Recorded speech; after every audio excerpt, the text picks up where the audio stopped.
வணக்கம் நண்பர்களே. வரக்கூடிய சித்ரா பௌர்ணமியை முன்னிட்டு சிறப்பு பலன்களை தான் இந்த வீடியோவில் பார்க்க போகிறோம். ஸோ இந்த பலன்களை கண்டிப்பாக தெரிஞ்சு பயன்பெறுங்க. Welcome back day to day channel நண்பர்களே. இன்றைக்கி நம்ம சேனலில் பார்த்தீங்கன்னு வச்சுக்கோங்களேன், ஒரு முக்கியமான ஜோதிட தாள்களை ஆன்மீக பரிகாரத்தை இந்த வீடியோவில் பார்க்க போகிறோம்.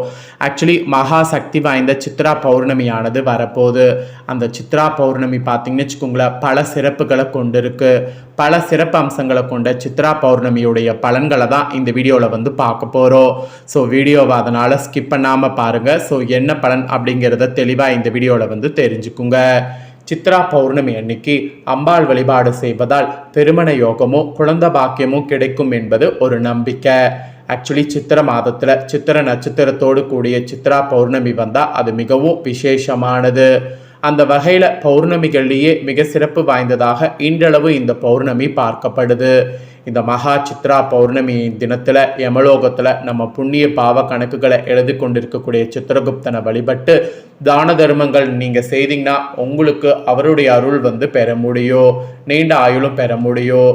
சித்ரா பௌர்ணமி இந்த மாதிரி பல சிறப்பு அம்சங்களை உள்ளடக்கியதாக இன்றளவும் திகழ்கிறது.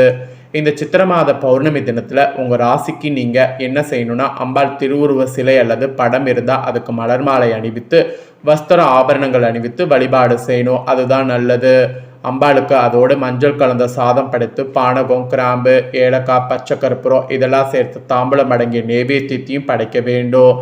இதெல்லாம் இந்த நாளில் செய்யறது ரொம்ப ரொம்ப ரொம்ப ரொம்ப விசேஷம். இந்த மாதிரி சித்ரா பௌர்ணமி அன்னைக்கு அம்பாள் வழிபாடு செய்வதால் திருமண யோகம் குழந்தை பாக்கியம் கிடைக்கும் என்பது நம்பிக்கை. அதோடு சித்திர மாதத்தில் சித்திர நட்சத்திரத்தோடு கூடிய சித்ரா பௌர்ணமி வந்தால் மிகவும் விசேஷமானது.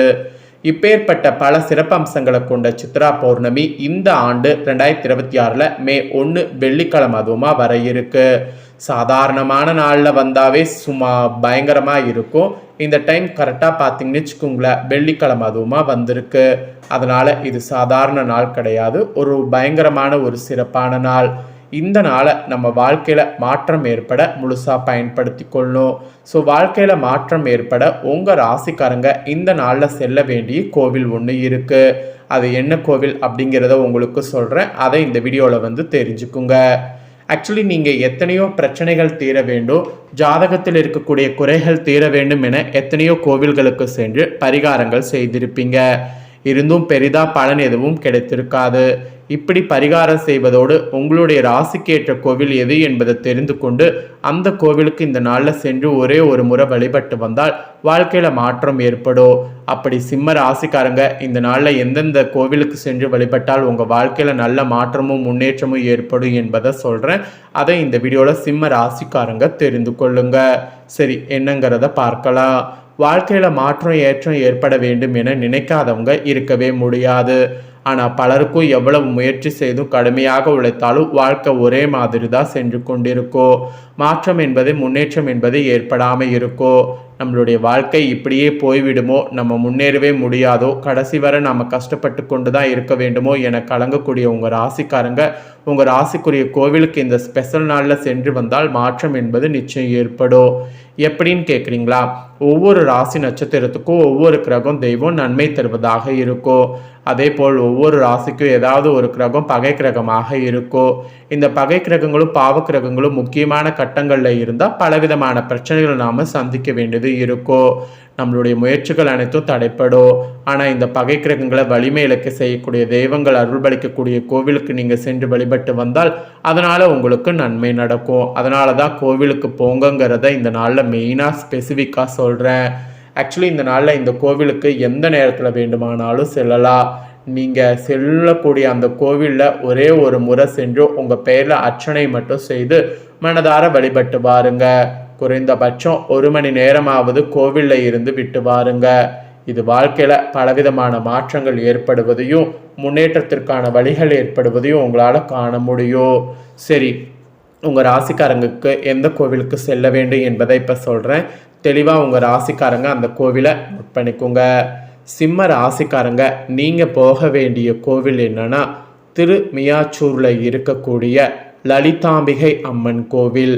ஸோ இந்த ஊரில் இருக்கக்கூடிய அம்மனை இந்த நாளில் தரிசித்து வணங்குனீங்கன்னா உங்களுடைய வாழ்க்கையில் மாற்றத்தை நீங்கள் பார்க்கலாம். ஒருவேளை இந்த கோவிலுக்கு உங்களால் போக முடியல அப்படின்னா இந்த அம்மன் பேர் கொண்ட உங்கள் ஊரில் கோவில் இருந்ததுன்னா அந்த கோவிலுக்காவது இந்த நாளில் போயிட்டு வாங்க. முடிஞ்ச அளவு நான் சொன்ன அந்த திருமியாச்சூரில் இருக்கக்கூடிய லலிதாம்பிகை அம்மன் கோவிலுக்கு போக பாருங்க. முடியாதவங்க ஊரில் இருக்கக்கூடிய லலிதாம்பிகை அம்மன் கோவிலில் போய் வழிபாடு செய்யுங்க.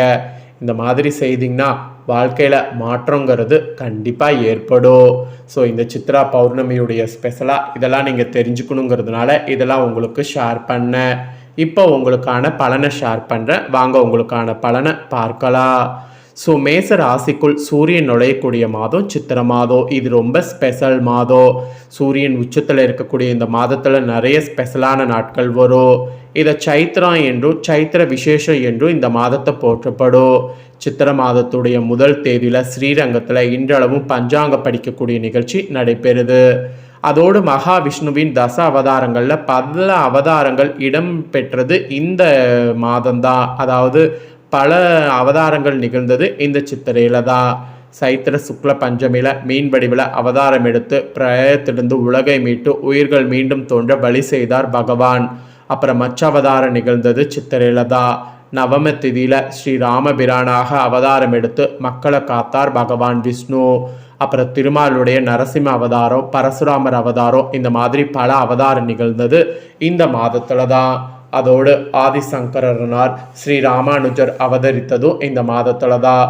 இதே போல சித்திர மாத சித்திர நட்சத்திரத்தில் சிவபெருமான் தங்க பலகையில் சித்திரம் ஒன்றின வரைய அதிலிருந்து சித்திரகுப்தன் தோன்றினார். இந்த மாதிரி சித்திர மாதத்தில் நிறைய விஷயம் நடந்திருக்கு. சித்திர மாதத்தில் வளர்பிறை காலத்தில் 3வது பிறை தோன்றக்கூடிய நாள் அக்ஷய திருதி என்று அழைக்கப்படுது.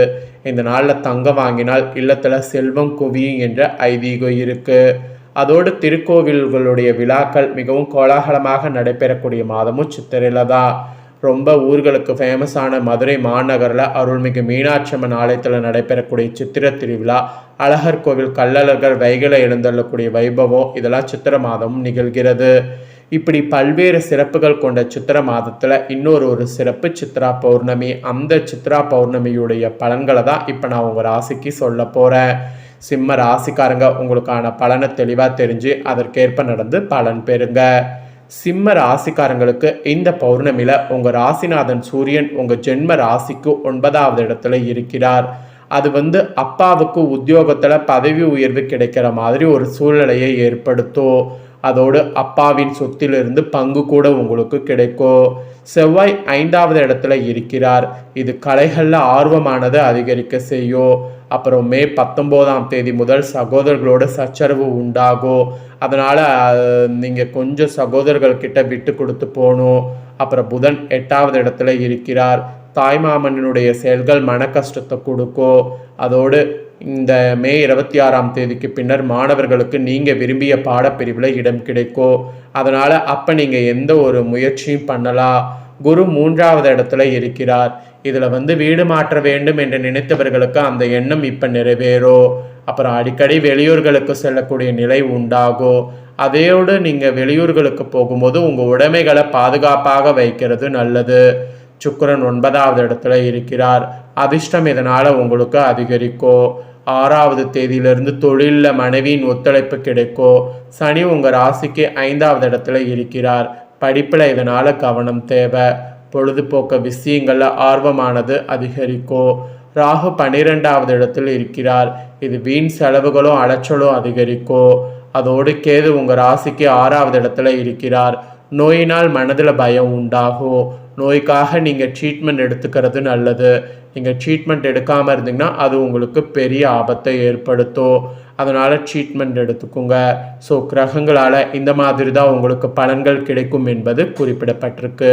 பல சிறப்பு அம்சங்களை கொண்ட இந்த சித்ரா பௌர்ணமியுடைய பலன்கள் உங்கள் ராசிக்கு இதுதான் என்பது குறிப்பிடப்பட்டிருக்கு. இதற்கேற்ப நடந்து பலன் பெறுங்க. நீங்கள் இந்த வீடியோவை இப்போ பார்த்து முடித்த உடனே இதை லைக் பண்ணி உடனே உங்கள் ஃப்ரெண்ட்ஸ் ஃபேமிலிக்கு ஷேர் பண்ணுங்கள். உங்கள் ஃப்ரெண்ட்ஸ் ஃபேமிலியில் இருக்கிறவங்க வீடியோ பார்க்கட்டும். அவங்களும் உங்களை போல் சிம்ம ராசிக்காரங்களாக இருந்தாங்கன்னா இந்த தாள்களை தெரிஞ்சு இதற்கேற்ப நடந்து பலன் பெறட்டும். இதே போல் புதிய அப்டேட்டான நிறைய வீடியோ நம்ம சேனலில் போடப்படும். அதையெல்லாமே உடனுக்குடனே தெரிந்து கொள்ள மறக்காமல் நம்ம சேனலை சப்ஸ்கிரைப் பண்ணுங்கள். கூட பெல் பட்டனை ப்ரெஸ் பண்ணுங்கள். ஸோ ஃபஸ்ட் டைம் பார்க்குறவங்க அதை நீங்கள் பண்ணிட்டீங்கன்னா இனி நான் போகிற மற்ற அப்டேட்டான எல்லா வீடியோஸும் உடனுக்குடனே தெரிந்து கொள்ளலாம். ஸோ மறக்காமல் பண்ணுங்கள். நெக்ஸ்ட்டு இதே போல் சுவாரஸ்யமாக வேறொரு புதிய வீடியோவில் வந்து உங்களை சந்திக்கிறேன். சப்ஸ்கிரைப் பண்ணுங்கள், பெல் பண்ண ப்ரெஸ் பண்ணுங்கள். அப்போ தான் நான் போடுற வீடியோ எல்லாமே உடனுக்குடனே தெரிஞ்சு பயன்பெற முடியும். ஸோ மறக்காமல் பண்ணுங்கள். வேறொரு வீடியோவில் வந்து உங்களை சந்திக்கிறேன்.